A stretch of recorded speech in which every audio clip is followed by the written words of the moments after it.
I'll make a motion to approve the agenda of the June 20th, 2023 public input session as presented. Second. A motion and second, all in favor? Aye. Opposed? Motion carries, and next we have public input session.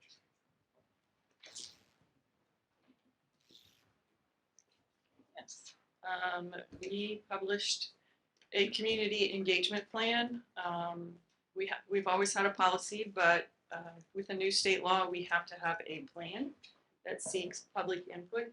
So that is what this session is for tonight.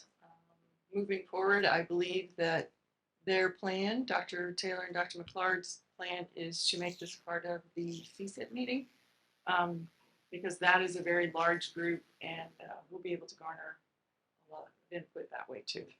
So at this time, we'll open it up to the audience. If anyone would like to step forward and talk about the draft copy of the plan that we have published, we would like to hear your thoughts.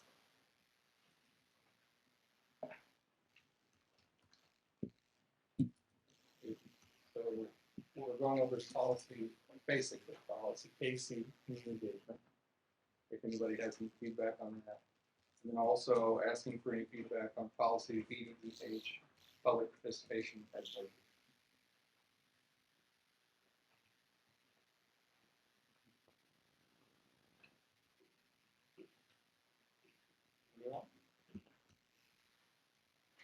Mr. McDaniel? I just thought I'd call you out first. Yeah. And speechless. Speechless, never speechless.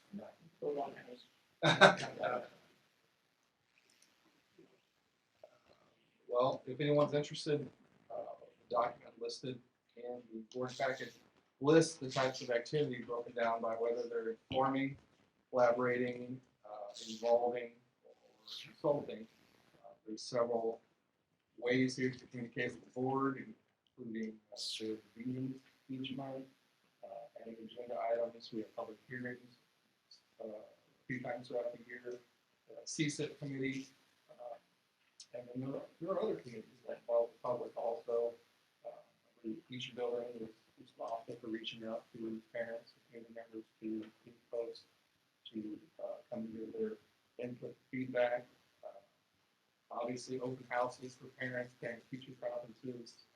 We do some surveys throughout the year, either through social media or email. There are other building-specific Title I meetings, college and career events.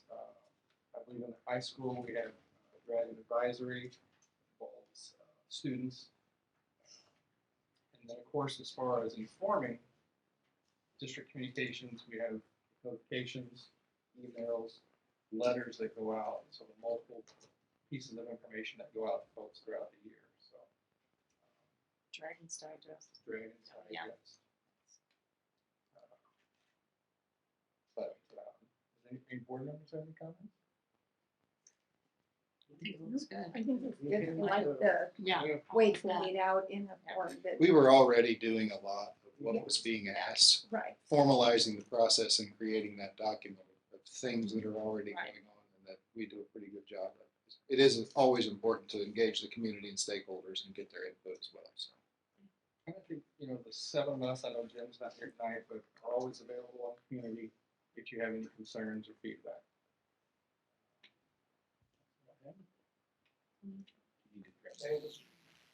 I need that. A lot of this has been going on for years. yes. Because now, they put it out there it is, beginning of one, and then other, and then two. Absolutely. That document is a reflection of this policy, which is publicly available. Is this actual document linked onto the board page or the district web page? Not Not sure yet. if it is yet, it's still pretty new. Yeah, Collecting it all, and putting it in one spot, I think Right. that makes sense sure, to make it available. okay. Can you address budget items? Okay. No, Any other questions? Anybody from the public? All right. Motion to adjourn. I'll make a motion to adjourn. Second. I have a motion and a second to adjourn the public input session. All in favor? Aye. Opposed? Motion carries. Okay. To session and begin the pledge of allegiance. I pledge allegiance to the flag of the United States of America and to the republic for which it stands, one nation, under God, indivisible, with liberty and justice for all.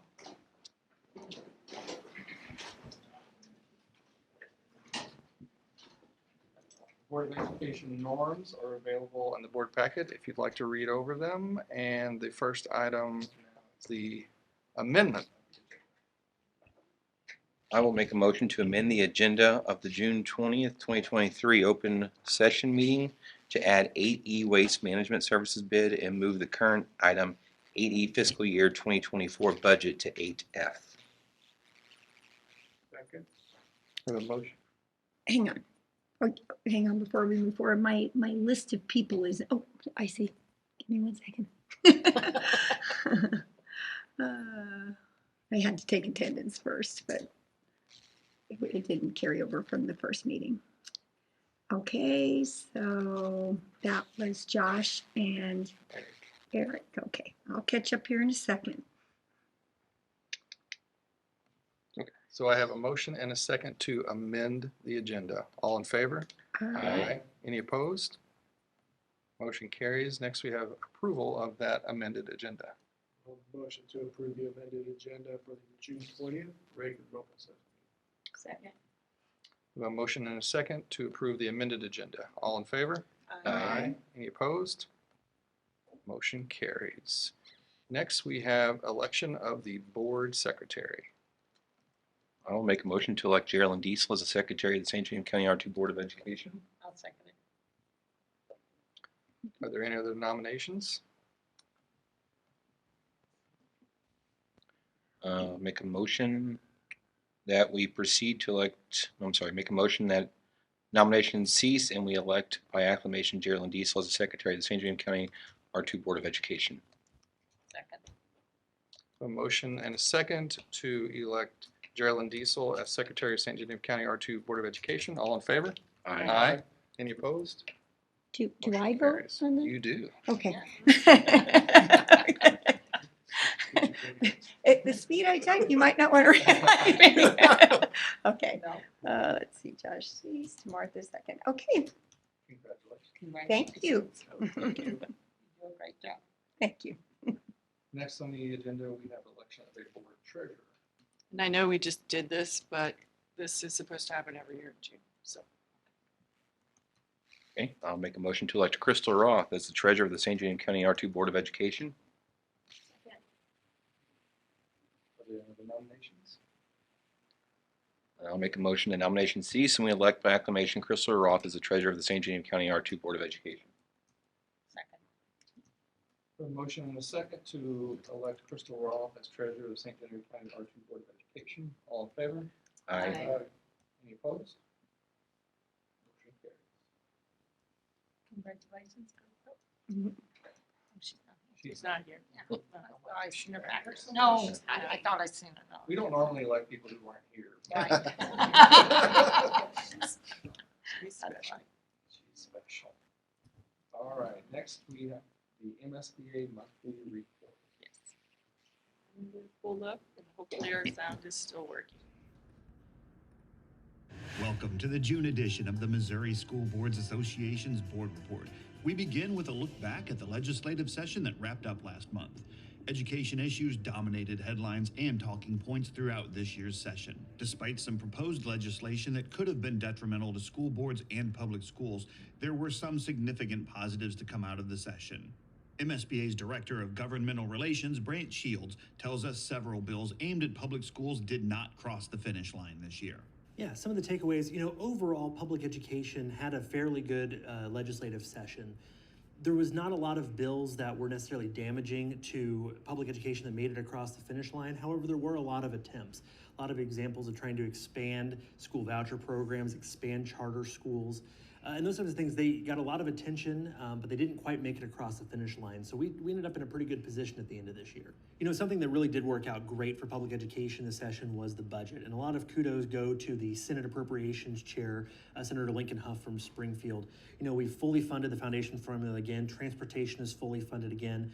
The minimum teacher pay at $38,000 is going to be fully funded by the state this year. It's no longer going to be the 70-30 match. And then, of course, the $50 million in school safety grants that were a Governor Parson priority, you know, all those things made it into the budget. It was a really great year for appropriations for public education.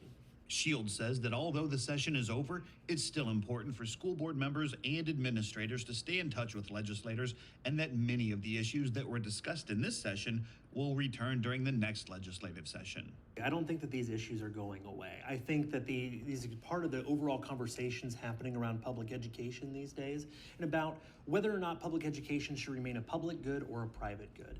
And I think that is a larger philosophical discussion that's happening across legislators across the country, but especially happening here in Missouri. You know that legislators are back home, they're away from Jefferson City. This is a time where they begin really re-engaging with their communities, and this is where you as community leaders need to step up, invite them to your schools, especially when you come back to school in the fall. But talk to your legislators, talk to them about session, talk about the things that happened during the session and why and how those would impact public education for your district and in their community. Shields says the advocacy work of school board members paid significant dividends during this year's legislative session, and that your advocacy efforts did not go unnoticed in the Capitol this year.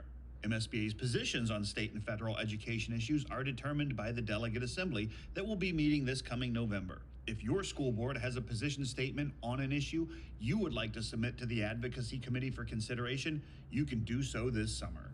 The Advocacy Committee reviews those proposals and makes recommendations to the Delegate Assembly that determines MSBA's positions on issues.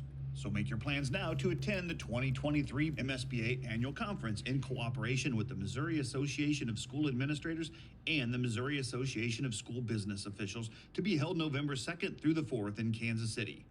The event will once again feature some outstanding general session speakers, along with a wide variety of concurrent sessions, many presented by school leaders from districts throughout the state. Registration information for the conference will be posted on the MSBA website soon. Past and present members of local school boards can be nominated for the 2023 Paul Morris Community Service Award. This award is for those who have shown an outstanding commitment to local community service. Nominations will be accepted through July 1st, and the award will be presented at the MSBA Annual Conference. On to another important topic: annual Medicaid eligibility reviews that were paused during the COVID-19 pandemic have been renewed as of April 1st of this year. Over 4 million Medicaid participants will be impacted by this renewal, and many have never been through the process. Since schools have direct contact with families, they can play a critical role in making sure their families are aware of the actions required to maintain continued Medicaid eligibility. Declining eligibility could also negatively impact school-based Medicaid revenues, as reimbursements for both direct services cost settlement and SDAC are directly tied to eligibility rates within each district. Check the Missouri Department of Social Services website for more information and helpful materials that can assist in communicating this important information. And finally, congratulations to Chantal Agbayfun of Republic High School. Chantal is the statewide Belcher Scholarship winner, selected by the Future Builders Board of Directors.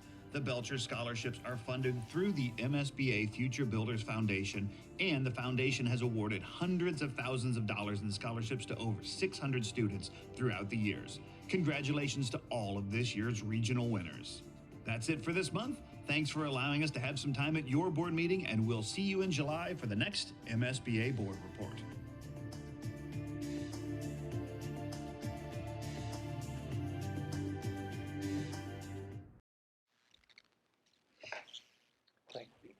I think I want to add real quick, at the summer summit, Senator Esslinger spoke, and she indicated that the path forward for the foundation formula seems to be removing the cap with a 5% cap. And then in another session, I think it was in the legislative session, Brandt really stressed getting your senators and representatives into your buildings this time of year when they're not in Jefferson City, to really kind of showcase the strong things that our public schools are doing. So I think we need to really drive home some of those facts and getting in. Here's how we move forward with public education. So All right. Next on the agenda, we have the consent agenda.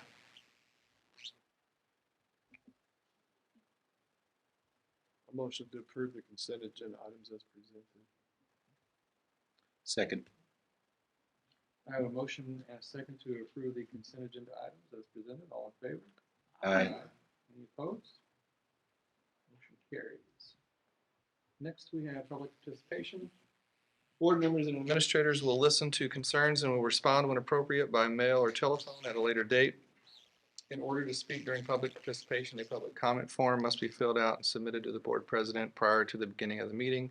Per policy BDDH-1, public participation at board meetings, the following rules apply to public comment. The public comment period will not exceed 15 minutes. No individual will be permitted to speak more than once during this period. Each speaker will be allotted no more than 5 minutes. Discussion is limited to the items from the posted agenda. All speakers must provide their name and address prior to speaking. And if there is insufficient time for everyone to speak, the board will encourage participants to submit their questions in writing or utilize the process for putting an item on the agenda.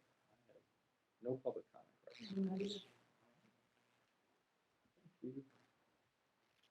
Next on the agenda, we have the final report of the superintendent.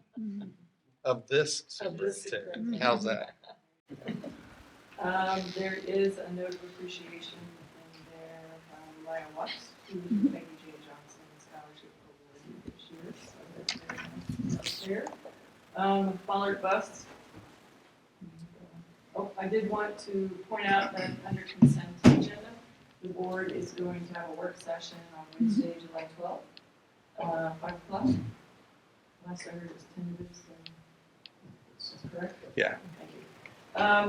And then in August, we are going to move, or they are going to move the August board meeting to August 29th. The tax rate hearing will start at 6 o'clock and the regular board meeting will follow after that.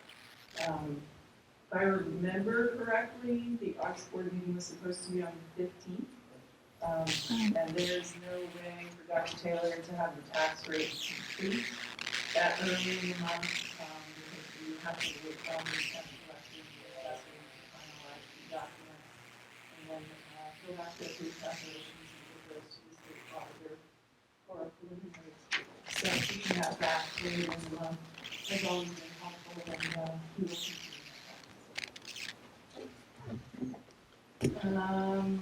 So next, Father Bus had their annual inspection on February 21st. It's performed by the Motor Vehicle Inspection Division, Missouri State Highway Patrol.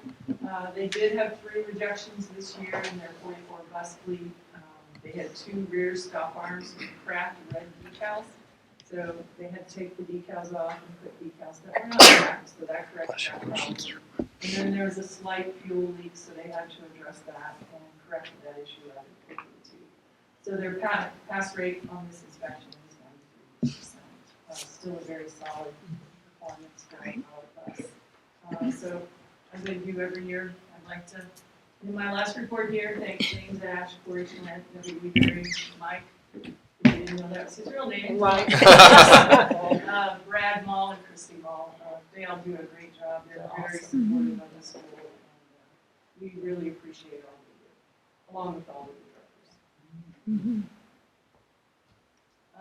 directors. Next, in your board packet, I'm not going to go over them because some of them are hundreds of pages long, but you have a end of the year summary from each building that highlights the activities, the kids, the staff members, everything that took place in 2022-23. So those are some of my favorite things to read every year because that's why we're here. Yes. Right? And so that's, I just encourage the public, if you have time, go take a look. It's just really neat to look through and see everything that's been accomplished in our buildings.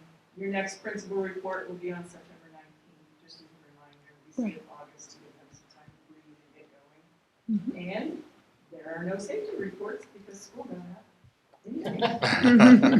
So that is the end of my last superintendent. Well, thank you. Quick. Next On the agenda, we have unfinished business, and the first item is the comprehensive school improvement plan. I'm going to hand it over to Dr. Clark. Yeah, if you wouldn't mind, that'd be great. All right.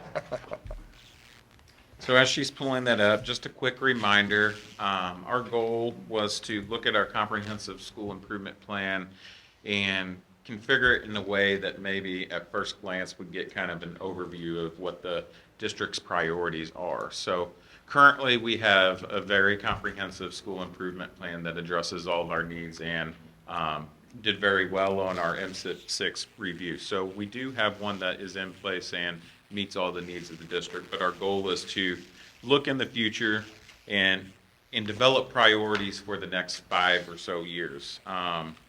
And so as we're pulling that up, you'll see we have a draft. This is not a finalized version, I think. First of all, kudos to Bailey for putting this together in a manner that's a little bit more appealing than what I would have done. She'll finalize all this once we're maybe towards the end, but this is kind of an overview of what it might look like. And so if we look at go past the table of contents to page 2, we have a section that talks about crafting the CSIP, and it just gives you kind of a timeline of what we've done up to this point and then what the goal of the CSIP is. And so basically, again, says that the purpose of it is to establish our priorities for the next 5 years. And this is kind of an umbrella document that leads to anything else we do. So as we're spending money, does it align with our priorities in the CSIP? As we're training teachers or staff, does it align with the priorities in the CSIP? So we're trying to give everything priority based on this. And then our buildings will go ahead and plan from that as well. And so if we look at page 3, it again gets more into what the CSIP will be covering and why we're covering it. Basically, we want to hit 3 different areas, making sure that our students are either college, career, and life ready post-graduation. We want to make sure that they have the knowledge and skills that our community believes are essential for them once they graduate from St. Genevieve. We have taken formal and informal data to start to develop this plan. At one point, I went to each faculty meeting and asked staff members, can you give me your priorities? Some people gave me 3, some people gave me 10. And then we took that information and we started to compile what are our major goals, what are some objectives that fall under those. In some cases, some of the items were addressed either right away or are in the process. An example that pops off the top of my head is someone wanted the locker room showers to be addressed. And thanks to some of the handiwork of our guys, we are currently doing that, and I've heard it's coming along pretty nicely. So our next steps in this is to finalize our measurables. So we've got goals and we've got objectives that fall under them. And so then our next step is to say, okay, here's our strategic items. What are some SMART goals that we can measure? Are we making progress? And who's involved in it? Who's responsible for carrying it out? So that's our next step. One of the challenges in doing that is we want to have a balance of this is the overarching district CSIP, and we want our building ones to align. So we still want to give them enough latitude to be able to align their goals and their priorities under that. And their processes from building to building may be different. One building may be focused more on job skills versus obviously in elementary it'd be more of a exposure or giving them more of the dispositions to get there. So if you look at the dragon tracks there, it kind of gives you a simplified version of what I told you as far as the timeline. And if you look at the top, that's about where we're at. We will be seeking input from some of our groups, and we're going to, again, balance some of our SMART goals with the building goals. So we're trying to find that balance of how specific should we be in our measurables. And if you go to the next page, page 4, it's an overview. We tried dragon tracks. We tried pillars. It looked like everybody's CSIP had pillars. So for now, we're going with clouds, and those are our overarching goals. At one point, we were calling them pillars. So academic success, leadership and development, collaborative climate and culture, and the fourth one is we determined it would be called the Dragon Flight Plan. At one point, it started off as strategic planning, and I think that's where like a building facilities plan and some of those items fell under. And then the next page is page 5. This is sort of what we were gearing towards as far as we wanted a document where if somebody just wanted to glance at, well, what's our priorities, just a one-pager. And so this is kind of what we're envisioning. We've got our goals on the left again, and then those objectives that fall within them. And then beyond that will be our strategies, and I'll go to that. But to talk about the process to get there, it took a lot of work and a lot of people involved. So in order to do the goals, we took the surveys, we took the input from all the faculty members, and some of the just initiatives that buildings had already been working towards, and we developed those 4 goals. Our CSIP committee, which was comprised of teachers, faculty, staff, community members, board member, worked on the wording and defined what are those. So what does academic success mean to us? Because from person to person, it varies. Same with collaborative climate and culture, same with leadership and development, and then the Dragon Flight Plan. And then from there, once we finalized those definitions, we took the input and we started developing our objectives. And I did try to streamline that for the CSIP committee by taking some of the things that stood out and said, these are some of the items that seem to reoccur. And then what happened was the CSIP committee either reworded them, combined them, or said, hey, we're missing this one piece. And then we put them under the umbrellas of the different goals. And that's how we reached the objectives at that point. And what you'll see under the objectives are many of them we're either working towards or we've begun discussing them. A lot of them center around students, but if you look under collaborative climate and culture, we're also talking about involving not just the family, but our community. Some of the discussion that fell under that was how can we not only get our community involved, like we talked about earlier in this meeting, but also how can we make it a reciprocal membership where we're working together. So if students need internships or if we're working towards industry recognized credentials, how can we use our community to help advance that knowledge as well? Dragon Flight Plan, again, you can see the facility planning, but we also added fiscal responsibility and again, that CSIP review. And then under 6, I'm not going to go over each strategy, but just to kind of give you an overview or an example. If you look at academic success, you can see that each objective, data collection and analysis, has strategies that fall within it. And then as I went through these, just to kind of look at them, a lot of these align with our system design zone work that we've been doing and learning about. It's also aligning with what John Hattie would call assessment capable learners, where students are owning their learning. They know exactly what they're supposed to learn, where they're at in that learning, what their next steps are, and they're monitoring it along the way. And they're having input on, here's a way I can display my knowledge, and trying to widen that net of, well, it's not just a post-test 10-question quiz. It could be, I'm going to apply the knowledge and show you that I'm actually using it. And it aligns with that Carol Dweck growth mindset. So, and that could be anything. It's not just learning in school, but I don't know it yet. And so having that mindset of, I'm trying to get to a certain place. I know there's going to be bumps in the road. How do I get there? And a lot of that has already aligned with some of the work that the elementaries have done with like Leader in Me. Sounds very familiar to what they've done with the power groups in St. John Elementary. It's kind of the same thing. And so that's just to point out some of the work that we're currently doing still aligns with some of the priorities that we've established and our community has said, hey, we think these are important. I think the biggest outcome from this was talking about how do we deepen the practices. There wasn't anything where it was, we need to scrap this and do an overhaul. It's how do we continue to grow what we're currently doing. So I think that's the big outcome. So if we advance to page 10, there's appendices, and then page 11, want to give a huge shout out. I'm not going to read every committee member, but those are all the people that came to the meetings after school and participated and had to listen to me. So I really appreciate their help. And they're instrumental in help building this. And then obviously Bailey Auto helps put it together in a way that's a little bit more digestible than what I would have done.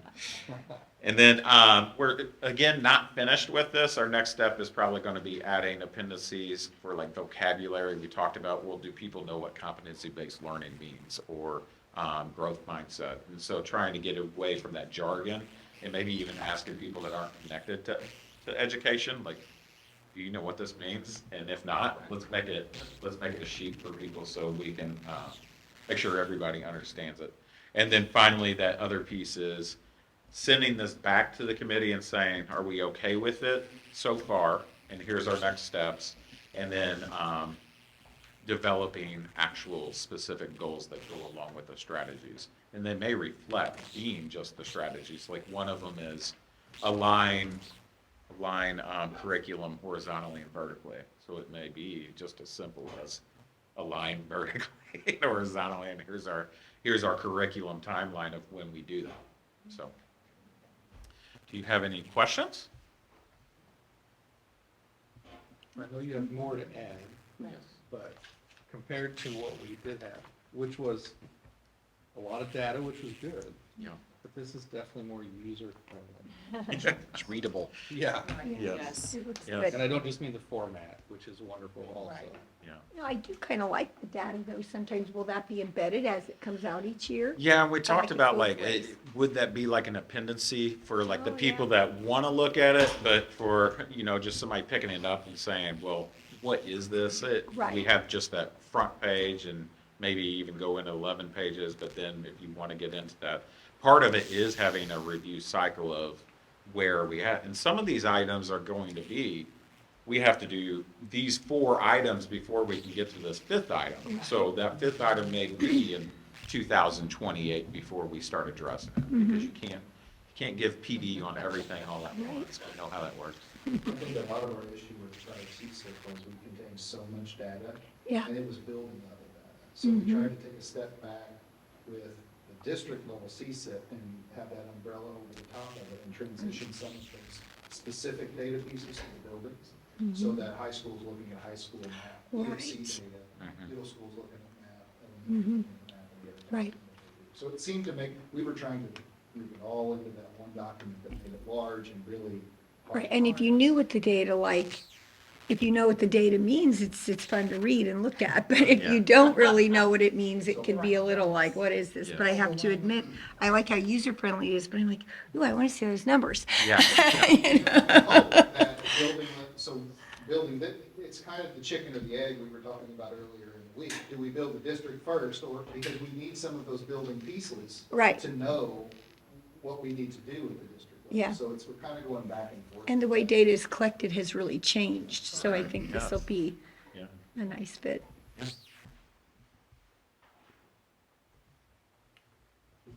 That's great. Yeah, thanks, Thank committee. Thank you. All right. Any other questions? Nope. Next, we have the Prop SG updates. Bloomsdale is coming along nicely. I don't know if you had a chance to go out there and see it, but it is fantastic. They're really putting some finishing touches on it. Every time I'm out there, the secretaries corner me and say, we'd really love to be in July. While they are ahead, and Matt Pig has done a fantastic job out there coordinating everything. We are 2 weeks ahead. So we hope to get them in as soon as possible. If you haven't been out, you'd like to go out, give me a call. I'd be more happy to go out and look at it again. It's been a little over a week since I've been out there to see their progress. Bid packages have gone out for the middle school elevator project. And we split the early childhood center project into 2 separate ones. We felt it was necessary to get the site work pulled off of the early childhood center plan and do it first as a bid package, because there's some significant site work that needs to be done before they could get started building anyway. So We pulled that off of that package and just did the site work package, and then next up is going to be the village outlets package. So those are currently out. Week and a half or 2 weeks left until we get those back, and then we'll have the bid opening. So the bid opening for both is the same day? For both of those, yes. Site work. Early childhood center. Right. For the site work and the middle. Yes. Questions or comments? Yeah. Yep. Thank you. Coming along. Next on the agenda is new business, and the first item is an audit update. Yes, the audit engagement letter has been signed, and the auditors will be on site September 5th. And then Chris Rock has already been in contact with them, and they've already started some information exchange. And this is our first year with. And, go ahead. Is this normal time frame for them to be on site, or did they? They usually come in, the other auditors, would Yes. come in July for a few days, and then sometime in August. So this is a little bit later than you traditionally have. But when Yep. they've told us they will have it to you at the December board meeting. Maybe to Dusty before December 31st, which is the deadline. Right. So I met with Linda Quinley this past weekend, MSBA. She said not uncommon to see audits come back to be in the $40,000 plus range. So to be expecting that. She said the number of auditing firms just continues to decrease in Missouri. She said, so you can expect that. And then she did say there were, I believe, 6 or 7 districts that did not, as of this past week, had not submitted their stuff to DESE yet. And DESE did not hold back funds because DESE understood that it was the auditors not getting the data back to the schools. And so, because I asked her that question, given the fact that we had that issue, she said no one got their funds withheld, but to continue to expect that the price is going to continue to go up with those things. Yes. So, yeah, it was a lot. Yes. 6 months overdue is a little bit. I Yeah. was gonna say, Yes. that's I- crazy. Yeah, I think I would have had my hives. So, but that's the quick update right now. Thank you. Any other questions? Right, next on the agenda is 2023-2024 food service prices. Yes, due to the federal pricing requirements, we are required to take an increase full pay student breakfast and lunch prices by 10 cents again for the 23-24 school year. Reduced breakfast and lunch prices will not increase. They will remain where they were at for the previous school year. Does it seem to be 10 cents every year? Yes, Yeah. it is.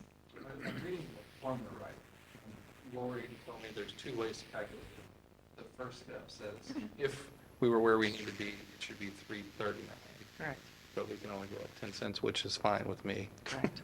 Or not going up at all, but I know we have to in order to get our federal. Yes. Correct. So for elementary and middle school breakfast, on the reduced side, it's 30 cents. For lunch, it will be 40 cents. Again, that's not an increase. Full pay for elementary, middle school, and high school breakfast will be $1.80. For lunch at the elementary, it will be $3.10. At middle school, high school, it will be $3.20. We still don't have the information as the past 2 years. We haven't had it either to present the adult prices to you this month. Lori will work on those and work with Dr. Taylor to get those presented in July, hopefully. So we ask that you approve these prices for the 23-24 school year. Just to reiterate, it's the absolute lowest we can go, correct? Correct. That's what I thought. I'll make a motion to approve the food service prices for 2022-23 school year as presented. Second. Have a motion and a second to approve food service prices. All in favor? Shouldn't that say 2023, 24. Yeah, Wow. 2023-24. All right. After I read them, that's not right. I know. Go back. Have a motion to approve food service prices for the 2023-2024 school year. Yes. Okay. Any other discussion? Okay, I'll make just a note in the comments. All in favor? Oh, it does, okay, sorry. All in favor? Aye. Any opposed? Motion carries. Sorry, Nora. That's okay. Next, we have the red bid for 23-24 school year. Okay. Let me correct that other issue real quick. Don't want anybody to get confused. Okay. Bread bid, we put the bread bid out. We got bids from Rozier Country Mart here in St. Genevieve and from Holloway Distribution. We did not receive anything from Flowers or Sara Lee. I don't think they've bid in a couple of years. Jordan Mueller, our Director of Food Service, is recommending that we use Holloway. They are cheaper on their bread. It's who we've been with for the past couple of years. They have great service. So she recommends that we stay with Holloway for the 23-24 and have a one-year bid. So that means we'll bid the bread pricing again next school year. Hopefully, I'm going to probably ask this on every single one, the bread and the pest control and the waste management, but does anybody else local, like Save-A-Lot, ever come? No, we post it in the Herald for 2 weeks, as is required, and we No other local, whatever leaves, No. I can't think of anyone else local, maybe, no, besides maybe Save-A-Lot. maybe Save-A-Lot, yeah, but no. Okay. I wondered how that went, so it was posted. Yes, Okay. it has to be publicly posted for 2 weeks. Okay, thank you. I'll make a motion to approve the one-year bread bid from Holloway Distributing Incorporated for 23-24 school year as presented. Second. Motion second to approve the red bid. All in favor? Aye. Any opposed?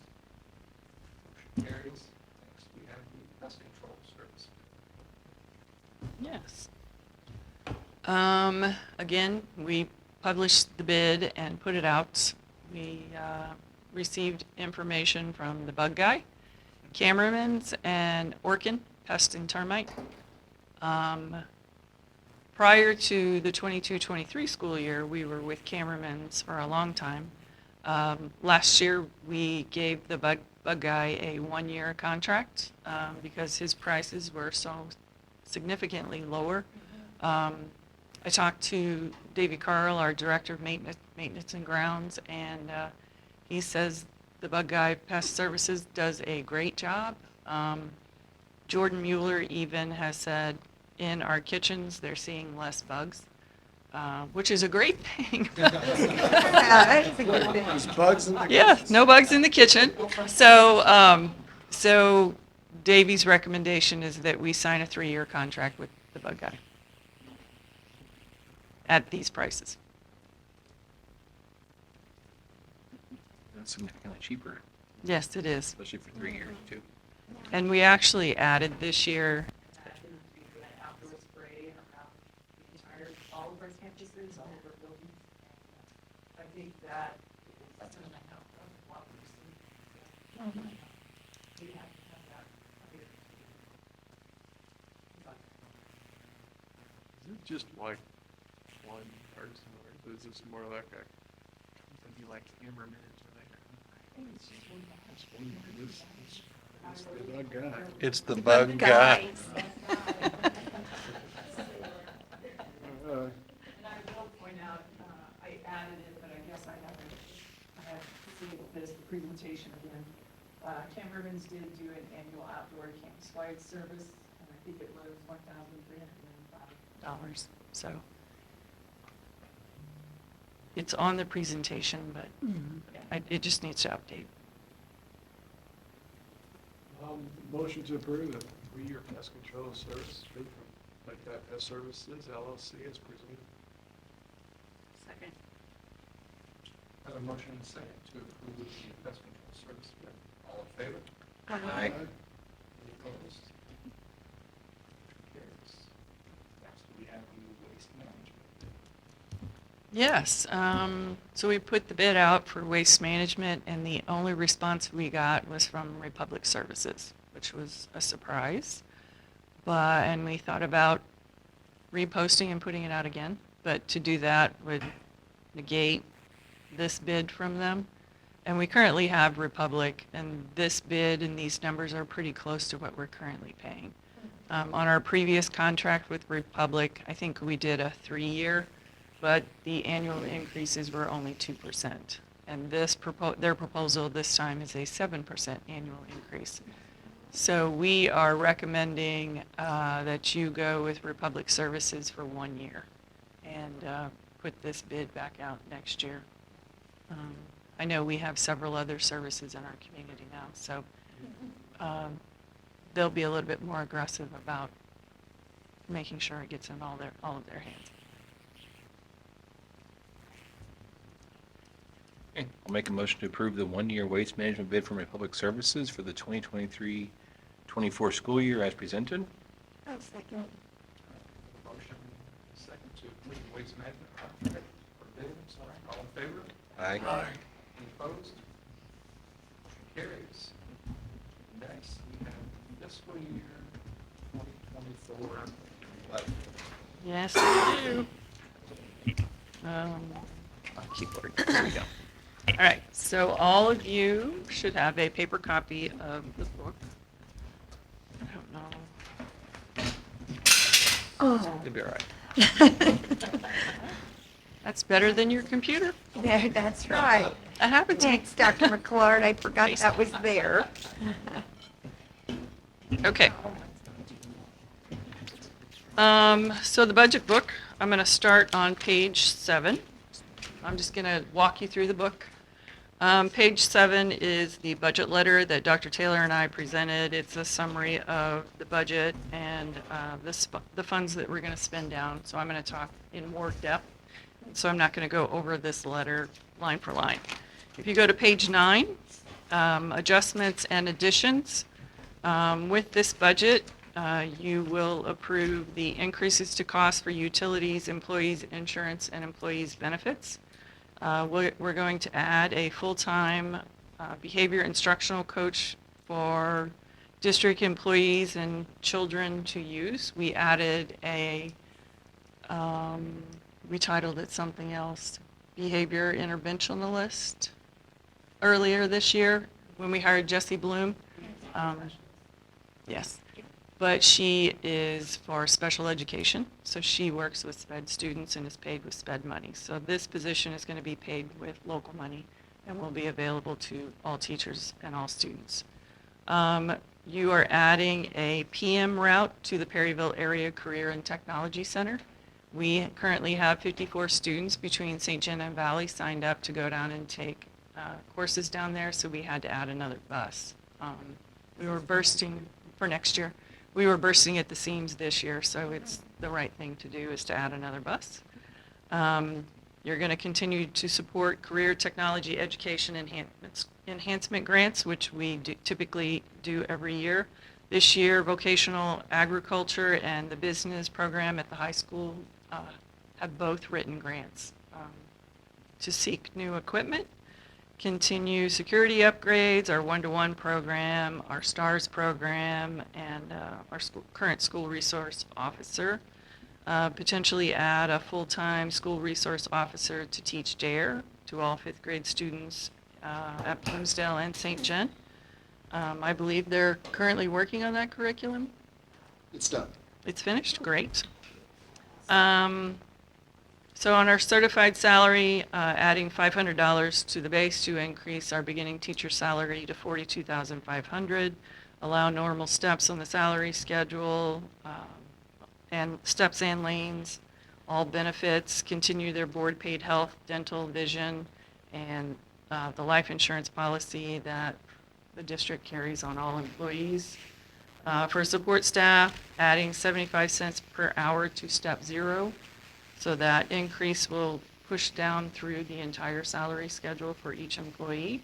Allow normal movement, again, benefits, board health, dental, vision, life, and all employees, you pay $100 subsidy for their membership at the community center if they wish to take care of, if they wish to join. I went ahead and put number 8 on here, continue our mileage reimbursement rate at 45 cents per mile, and these expenditures and revenue streams address the needs of our students. Okay? Pages 11 through 7. What does that make our base pay for support staff now with the increased It base? depends which step you start on. I'll point that out when we get there. Got it, got it. Okay? Pages 11 through 17 talk about Missouri school finance and the information you need to understand what a school finance budget looks like. On page 17, I put the link for the fiscal year 23 Missouri Financial Accounting Manual. The fiscal year 24 manual will not be published until July 1 or sometime right after there. So when Dr. Taylor does the First Amendment in October, he will update that link, give you the new link so you have access to it. On page 19, we have the certified salary schedule. And again, our base salary will be $42,500. Support staff is on page 21. And so Mrs. Diesel asked what those rates were. Step 0 for a cook would be $14.81, custodian $14.81, bus monitor $14.81, teaching assistant 1, $15.37, teaching assistant 160. That's a teaching assistant who has 60 college hours, $15.57. A teaching assistant 2, it was an assistant who has a teaching certificate, and that is $15.90. Building secretaries start at $15.62. District office secretary $16.62. Tech aide $17.60. Tech assistant $19.60. Maintenance $17.89. Our LPN nurses $18.84, and our RN nurses at $24.64. So that's what all of those new increases are. We looked at pushing that beginning cook, custodian, bus monitor to $15 an hour, but it really kind of stretched things a little bit too thin, because that's always been my goal, to get there before.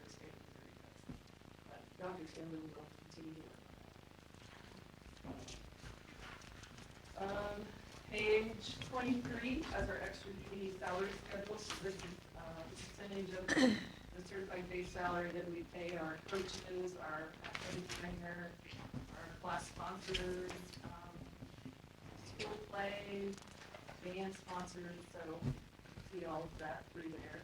Page 25 is our substitute salary schedule. Dr. Taylor and I are not recommending any increases to that this year. We increased that last year to $95 a day to do so. Page 27 through 36, kind of the 3-year revenue comparison, which is a requirement for the beginning year budget. So you can look through and compare revenues from year to year. Pages 27 through 36. No, sorry. Pages 37 through 106 is the 3-year comparison for expenses. Again, that is required to be in the year budget. That's a quick question. Sure. I'm assuming it's just a Typo. error, but yeah, but the columns on the revenue, it says budget 22, 23. I'm assuming that's the budget for this year, and all the other years are to shift right. The expenses are here correct. Yeah, expense line. Expense lines are correct. I'm assuming it's budget 23, 24, assuming it's actual 22, 23. So We haven't actually closed 22-23, so this is the budget. So it is actual. This is the amended budget from February. We do not have any way to give you actual numbers for 22-23 yet, because this year will not close until June 30th. And we have payrolls and expenses that will be paid on June 30th. So this is the amended budget numbers that were in your February amended budget. Does that make sense? Yes, but we're approving the budget for 23, 24 based on these numbers. This is just information. This is just a comparison. You're going to actually approve the revenues and the expenses I'm going to talk about in a minute. Okay. Thank you. Okay. It's not confusing at all. It's a little bigger, my baby. So let's go to page 107. Page 107 has the fiscal year 24 data only. It does not have any of the fund balances moving forward. With this budget, we've continued to be conservative on our revenue projections, and I'll talk about some of those conservative approaches as I go through revenues. More aggressive with the expenses, with about $20,000 built in for contingency funds. We are projected right now to spend down the fund balances, as you see there in Fund 1. I believe when we actually get to, you guys actually get to the end of the school year next year, it's going to be more of a balanced and or a small growth in your Fund 1. But in Fund 3, we are going to spend down those balances by $1 million. We took the full 20 million last year, or well, this year for Prop SG, so we now have to meet those interest and principal payments. So that is increasing your required payments, and we'll talk about that more as we get down. But with spending down the funds in Fund 3, you should not need to increase the debt service tax rate above what it currently is, which is 44 cents. LJ Hart and Company works with us to make sure we can maintain that 44 cents, and you should be able to do that. Because at some point we had to spend these balances down. Okay? So let's go to page 108, which is on the back there. This is a copy and a look at your debt service bond payments for this year. On September 1, you'll make some interest payments on 5 bonds that we have out there. And then on March 1st, 2024, you'll make principal and interest payments on those same 5 bonds. So in total, with principal and interest payments, the district's going to pay $3.797 million for their bonds. Okay? I know there was some question on the 2022 GO bond, Prop SG. If you look all the way over to the right, it shows your outstanding principal payment is still going to be $10 million, but the interest payment is $7.3 million. These are the long-term bonds. The first principal payment won't be made until, what do we say, 35? So that's why the interest is so much higher than any of the other bonds, because you're not going to start paying that principal for a long time. These bonds in the future, when they're callable, would be good ones to look at refinancing as the district has the ability to do it and save some of that interest money. Do you recall what rate we issued those at? The rate we issued Do you those at? recall? Not offhand, we looked at the book that they issued to us, we'd have to pull that. Yeah. If rates fall, then it's gonna be a good time to refinance those things. Yes. They're not falling right now. Not right now. The refunding we did in 2015. Yes, So the one correct. The one that was paid off this year. Yes, And it looks like the 2010 paid off probably for 2 years. correct. So that's going to help quite a bit. So if we go now to the revenue, the overall revenue projection is 38.9 million. So breaking that down and looking at it, local taxes, and this would be on page 109. Local taxes, Dr. Taylor talked to Linda Wagner. She told us to anticipate similar growth that we saw in this year's budget. So that was 2%. So we increased what we actually received by 2% and added that in. So we're projecting local tax money to be 18.1 million. Delinquent taxes, we're basing that on the current year actual to about 330,000. Prop C, it's a DESI calculation sheet that we use, it's about 2.3 million. Financial institution tax, we're really anticipating about 365 because $65, because that's what we actually received this year. This has been difficult to figure out because it changes every year. Some years we get $11,000. Some years, like this year, we anticipated about 15,000, and we got 365,000. So, Oh my gosh. it's just hard to understand because they changed some tax laws with banks and savings and loans. We do the best we can with that one. M&M surtax, based on our current year actual, we're anticipating 295,000 there. Earnings from temporary investments, about 400,000, and that's mainly because you have $20 million invested in big top SG funds. On page 117,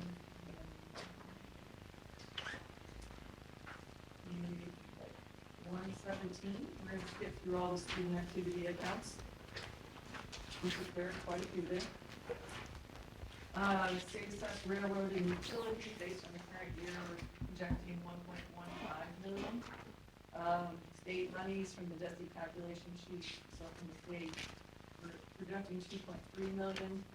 Page 118, state transportation.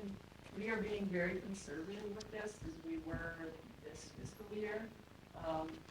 The state this year, and it's projecting next year to fully fund transportation at 75% of our costs. This year, that is 1.124 million, and so we actually received the full amount. But we feel, Paul and I feel very comfortable maintaining and budgeting 950,000 in case next spring there's a withhold if the state money is not coming in the way that they projected it. So if they fully fund and they get to 75% again next year, we're about 200,000. So that number was $600,000 more this year than it was previously, because they voted to fully fund transportation. So we're going to continue being conservative there because you just never know what's going to happen in spring. Classroom trust fund from the DESI calculations sheet, about 715,000. Vocational enhancement grant, we're projecting the revenue that should come in from the grant is about $136,000. So we're going to have to expend, those are usually 25-75, so we'll expend more than that. But it sure is a great help to get that money to buy that much needed equipment. Page 119, you will see on there, it's 5422 ARP ESSER 3 money. We do have an estimate in there. Megan Donovan, our payroll person, and myself, we're working on those final calculations to get them in because I'll have to do an amended budget and an amended compliance plan. And then once those are approved, we can submit the final payment. So we will not receive that here in June. We will get it submitted by June 30, but they'll actually get the revenue for next fiscal year. So those are our projections right now on that. The money actually comes in. Dr. Taylor will be actually see. But if you look underneath ESSER 3, this is the last grant money that we have to pay. Everything else is going to be brought in and placed in our reserves for the wholesome impact. On the topic of ESSER, did we ever get our privates situation figured out with having to purchase that equipment and gift it to Valley Catholic? Is the other estimate? That's not, I think September 2024 is the date that that runs out. We continue to meet with them, to continue to bring that up. Did they expend their funds though? Okay. But that's a bridge we'll have to cross when we get there in order to meet compliance. Technically, those Computers. pieces of equipment, regardless of whether it's a computer or playground equipment or whatever is purchased, is still owned by the local education agency, which is us. We still manage that. We still have to keep record of all that, check on it every year. At our last meeting, we asked them to put together a list of everything they had so that we could be in compliance with that. At our back to school meeting, that'll be on the agenda as well to talk about how we're going to address it think gifted is the right word. I think there has to be an exchange of, there has to be a monetary exchange to do that correctly. I think whenever we presented it to them initially, it was a reasonable monetary amount. And given that these are going to be then 2 years old, depending on when they got them, you know as well as I do, the computer's 2 years old, start running slower, and the updates are more complicated. So that will still have to be managed by Nancy too. So we'll get with Nancy and see what that stuff's worth. Obviously not trying to make it so we'll treat them right. For yourself the headache one day. Yes. And then the last thing I wanted to point out on page 121, 5611 is your sale of bonds. And so our estimate for the revenue that will be pulled in for Prop SG out of the investment fund is 7.5. With next year, so that's our best guess right now. So like I said, overall, the revenue stream for this budget is $38,947,200. Okay. And of that, $7.5 million is just pulled in to pay off the promise. And I'll show you later on that we're expending the 7.5. Okay? So I'm going to move to the expense side. The overall projection on the expenses is $2 million. So digging into that, if you go to page 125, for our elementary account, and that includes both Bloomsdale and St. John, we're projecting, and I'm just going to round numbers, that's okay. We're projecting that we'll spend $4.6 million on our elementary. And when I talk about these areas, it's salaries, benefits, general supplies, tech, everything they're going to need in the building to operate.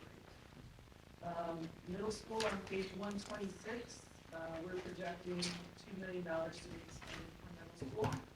High school, this does not include career technology, so they're pulled separately. We're projecting to spend $2.8 million. Then I'm going to jump through to page 136. We have STARS, gifted, special education increasing. But for special education, we are projecting that we're going to spend $1.9 million.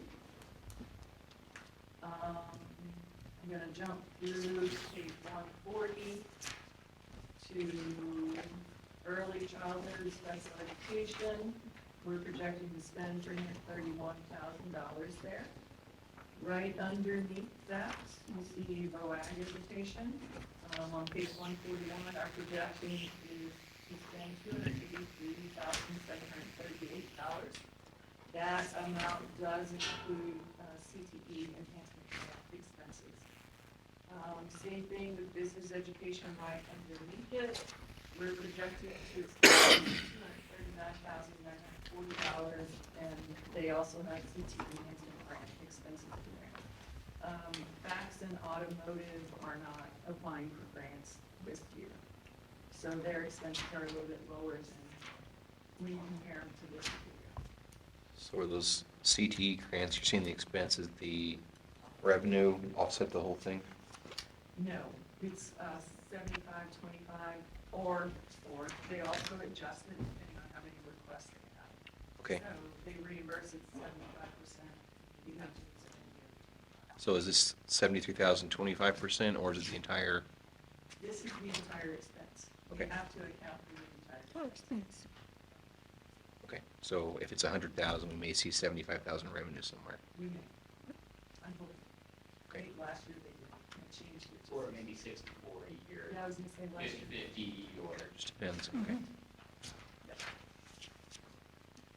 I'm gonna jump to page 150, jump over all the student activity accounts, but there are a lot of them. On page 150, you'll see that for our athletics, we are projecting $805,000 there. If you jump down to that same page to 1941, which is contracted vocational, these are the fees to the Perryville Area Career Technical Education Center. I believe this past year we had budgeted at $130,000, but this coming year we have more fees, so it's going to be $151,200. And an increase in tuition, or an Yes. increase in their, Yes, it's 54 students are $2,800, which is an increase in tuition too. They increase tuition every 2 years. Are we discussing this 2 years? 2 or 3. 2 or 3.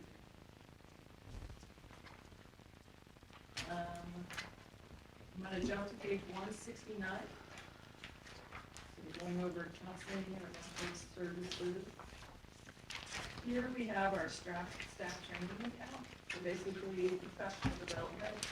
It also includes some of our Title II and Title IV money that we receive for our professional development. We are projected to spend $236,000 here.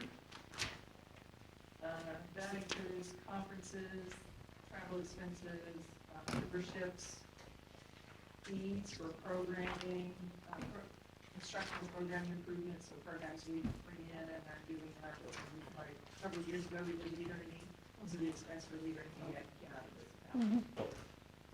Page 170, we have Senate House Bill 380, that's a separate account, there's $250,000 in there. There's some contingency money built in there. This account basically is our certified staff tuition reimbursement, and this money is there to make sure we meet the requirements of Senate House Bill 380, which requires the school district to spend 1% of, you're required to spend a certain percentage of your budget, so this is where we need it, plus with the professional development. Page 173, I wanted to point out 2311, that's the Board of Education account. We're projecting $495,000 there, but I want to point out that $18,000. Whoa. Yeah, that's a good number. $18,000 of that number is for the audit. That is paid out of the board account. There, we projected $400,000 in legal service fees for the Wholesome tax protest. So we had put $450,000 in this year's budget, so we took it down 50,000 for next year. Paul may have to amend that based on what is actually spent. And then there's $14,000 in there in case you have to hold a board election next year. Sometimes that $14,000 is close, depending on what is running on the ballot. I believe last year we spent closer to 16.5. Right. So, those are just a few of the items. There's also $25,000 in liability insurance that the district pays, and that comes out of the board account too. If you skip to page 180 and look at 25, 29 for data and Medicaid, I want to point out that the expenses there are projected at $476,000. But this account is where we push retiree insurance payments through. When we have people who retire from the district, they're allowed to stay on our insurance at their cost. So they write a check to the district and we have to expend it out. So this is where it gets expended out. This $400,000 number here that you see. Is it till 65? They're allowed to, or just for I think they can stay on as long as they want. forever? Okay. They don't get Social Security, right? So. Right. Because we do offer Medicaid program options for retirees too. Okay. I'm gonna jump to page 183.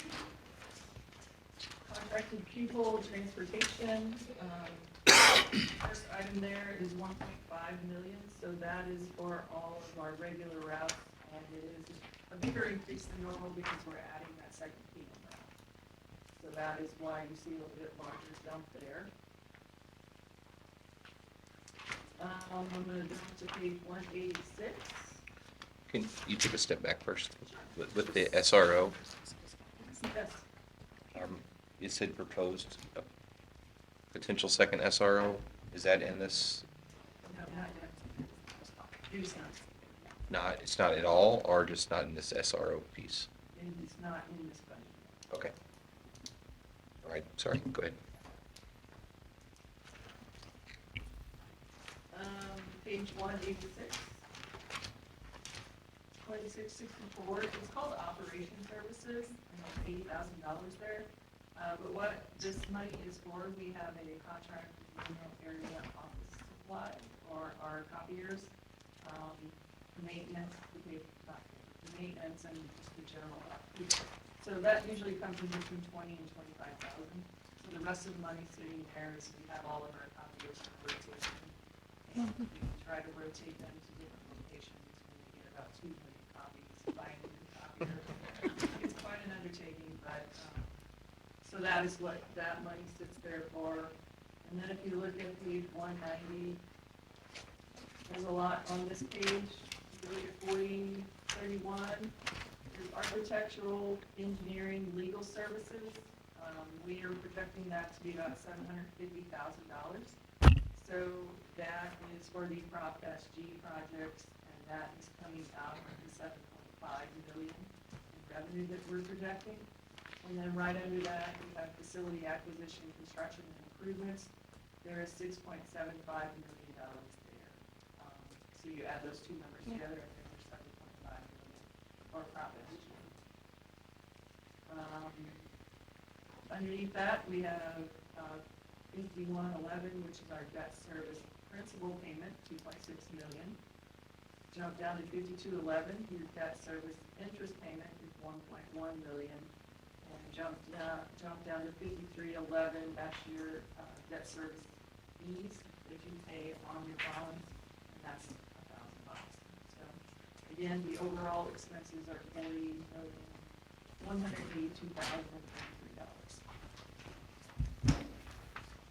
So go to page 193. On this page are our best guesses of what real estate, residential, agriculture, commercial property, personal property tax are going to be. We used the current fiscal year tax rate of 3.4017 to do this calculation. It's our best guess because that hasn't been done yet. And then the estimated ending fund balances on June 30th. That just comes out of your February ended. Those are the projections that we put there because I don't know what happened to you or data put there yet. So we'll update that in October. Is that 34% uncollectible the same number we used last year? Well, actually, I think in the original we did 33, and then we did February 34. And that's kind of what it came out to be. And then 195, the historical data on the tax service, the debt service tax rate, so you can see how we're rolling it back to 44 cents. Historical data on operating and debt service tax rates from 1982 to 2022. And then the tax rate comparison to surrounding school districts, and you can see where we're still low at the bottom. Having one of the lowest tax rates in our area. And that is a lot of information. And you have to be trusted. I got a few things to point out. Going back to what Mr. Gettinger mentioned about Senator Esslinger, Carl Esslinger, who's definitely a fan of public education, was at our conference. I want to point out a few things and congratulate boards for what they fought against this year. A couple of things she wanted to point out was that while the formula is fully funded, it's currently capped, and we need to fight against that cap. Obviously, inflation isn't capped, So we're fighting that battle as far as paying for all the things that we need to pay for. In addition to that, the payment we get, the foundation payment we get from the state, which we greatly appreciate. There's really three things: the student average, the weighted average daily attendance, student adequacy target. And there's some others that I won't get into, but that's the one I want to talk about: the student adequacy target, which was originally set at $6,175 in 2004, or at least in 2004 numbers. And then it's currently $6,375. So it'll be next year. So it's about $200 over the course of 20 years. So not quite at the rate of inflation. Yeah, state adequacy. Yeah. So hopefully that's something that the legislature will look at as the foundation's formula next year. The only other thing I wanted to point out, and I appreciate all that you went through because you answered half the questions I had as you went through it. On that election piece, so I can't remember if it was 14.5 or 16,000 that we had set aside, if there indeed is an election. One of the pieces of legislation is to move that to August or November. And besides being opposed to it myself, I talked to the county clerk. That would raise the costs, because if you throw school districts and municipalities in there, she will have to print so many different variations of a ballot at each polling place that it could indeed double the cost of the election. So it's just one other thing I wanted to add. That's all I have. What is the expense, the legal expense, the account number? I wanted to see what it was for, with the Wholesome. I'm assuming it showed up in our legal expenses. I was looking for the 3-year comparison.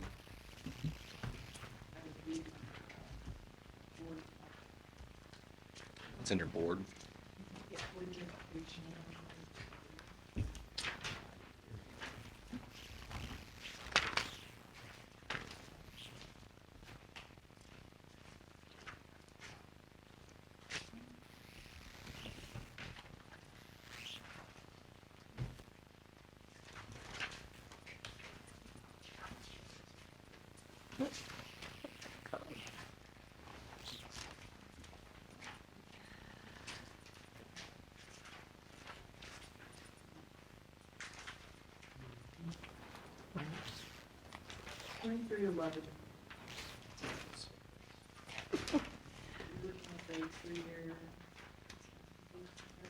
Yeah, you said 2311.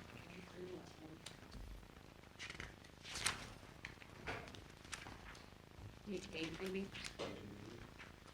Should be 88. Yeah. Yeah. 88.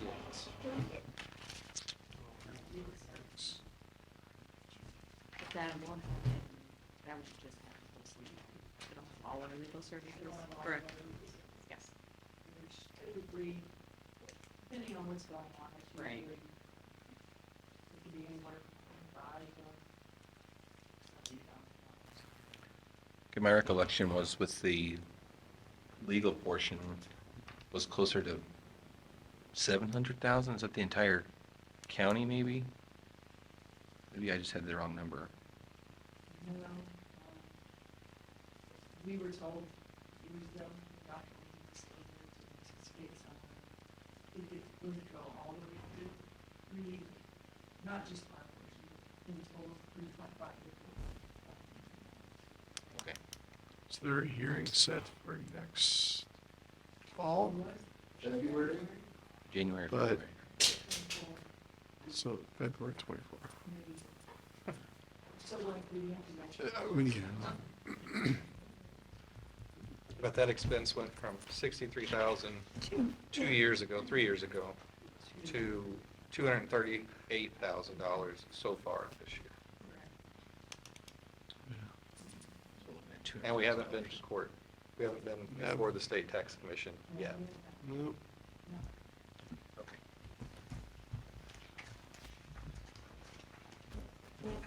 So I know you said that the budget was based on new second officer. That was, it could, but it's not actually.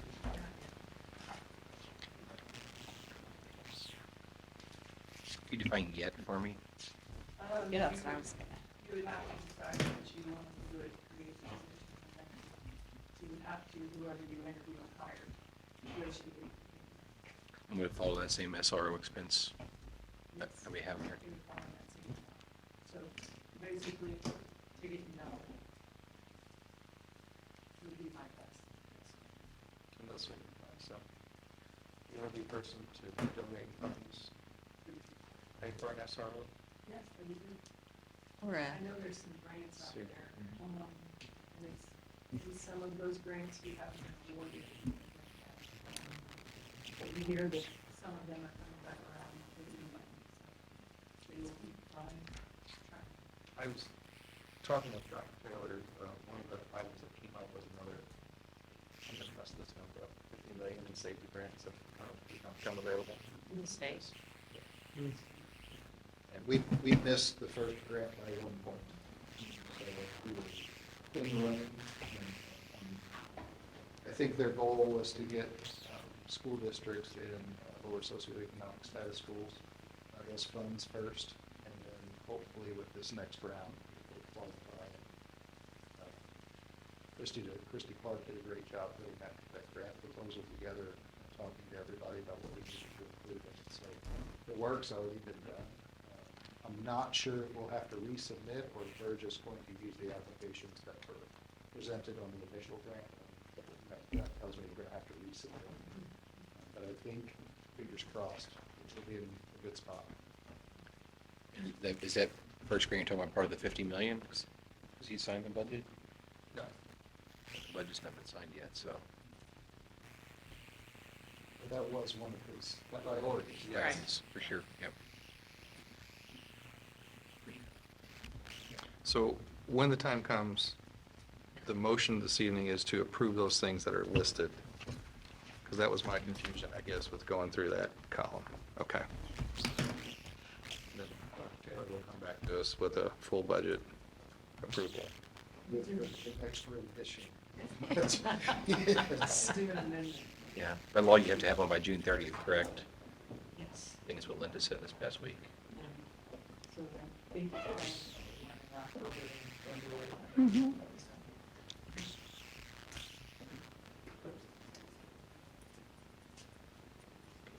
Any other questions? Thanks for the thorough.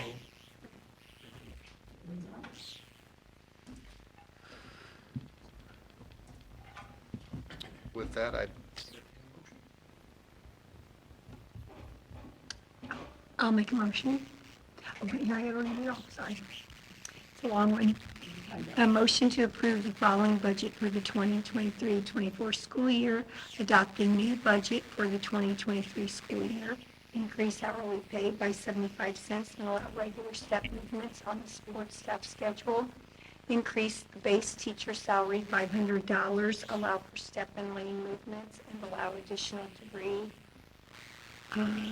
stipends to be applied for certified staff, increase extra duty stipends due to the increase of the $500 to the base teacher salary, and maintain the substitute pay rate at $95 per day. I have a motion and a second to approve those items. Any other discussion? All in favor? Aye. Any opposed? Motion carries. Thank you. Before we adjourn, I just want to thank Dr. Fleet one last time for off and on 45 years of being a student, aide, teacher, building administrator, district administrator, mentor, coach, much more, leading the district through some difficult political times and some, I guess, confusing financial times between the protests that are going on and all of the money that we appreciate from the federal and state government, but it made things a little more difficult in your final years and raising a family the whole time. So, I'm willing to to announce tonight, my journey to education is not over. Hello. I took a part-time job with a group out of Southwest Missouri called Greater Ozarks Consolidated School Districts. Their big rocks are professional funding for educators, advocating for public education, and building partnerships. So I'm going to be working on professional learning and developing a version of what they do in Southwest Missouri and Southeast region. That's cool. So, Congratulations. congratulations. It's a part-time job. It turned into full-time. It's starting to feel like a full-time job. But that's okay. I'm super excited about the opportunity. Professional learning and working with educators is something my passion. Any way to improve the education of children. That's what we have to do. Yes. Yes. Well, thank you very much. Yes, thank you. I enjoyed it. All right. Ready to close? Cecil, yes. All right. I will make a motion under revised Missouri Statute 610.021. I motion that the Board of Education adjourn to a closed meeting with the closed record and a closed vote after a short break for the purpose of discussing and voting upon the following items of business: hiring, firing, disciplining, or promoting of particular employees, scholastic probation, expulsion, and graduation of identifiable individuals, and individually identifiable personnel records, performance ratings, or records pertaining to employees or applicants for employment.